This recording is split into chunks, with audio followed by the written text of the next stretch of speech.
Díobh chuirde tá fáil roisteach chun na cistine. Na chuil sé go hiontach a bheith ar Ar Scoil. Agus, chuige sin, tá snack áling agam díobh, seo oideas le haghaidh Flapóga. Agus tá sé lán cothaithe agus fuinneamh le sibh a chuineála imeach agus sibh ar ais ag fólam.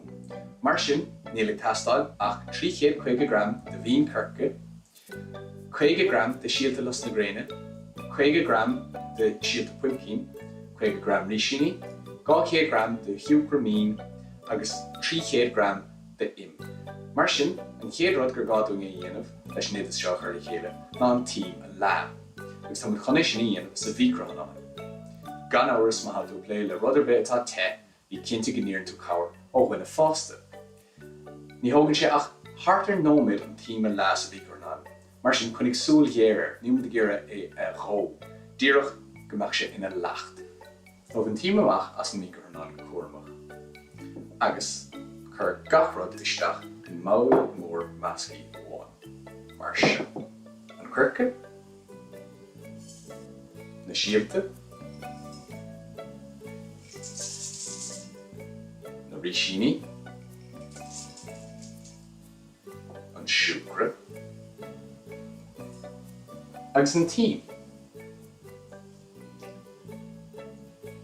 Nis ní gach a chéibh meascaí le chéile. Fuair gach rud le chéile sa bhogha go dtí go mbeadh sé meascaí le chéile go maith. Agus nis, tá muid chun gach chuide a churmach ar an trádáir bágála atá líneáilte go. Arís, buinúsá las an spadal le cinnte nach fágad tú aon chuide dí. Brúig síos isteach sa tráidre é. Ag déanamh cinnte gúil sé leibhéilte agus isteach in nach cúine go cóthram. Agus isteach leis an aghaidh le bágáil ar feicthart le creach an ómad. Go dtí go dtiocfaidh dá das cóthram domhnóir ar an rud ar fad. Ag sé rud níos dora chéad na tíbhne ach ná bhí bhór faoi sin tá sé sin ceart go leir. Agus nis tá muid go dtí chur ar réile fuaire ar feadh tamnaí scuil le ó fuairú a gceart sa an bhfuil muid amach as an tráidre iad.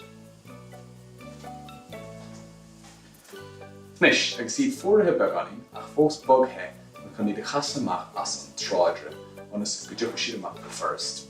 Mar sin tóg chláirgeartha agus mar seo na chun é chas a bónas ceann. Díreach mar sin. Sné. Sin. Agus tam chun iad a ghearra agus iad fós rud beag bog. Sin iad anna bhanis, régla dul isteach do bosca loin. Tásúla gom go deithnáisiú le bh chuirde. Go dtí chéad eile, slán go fóil.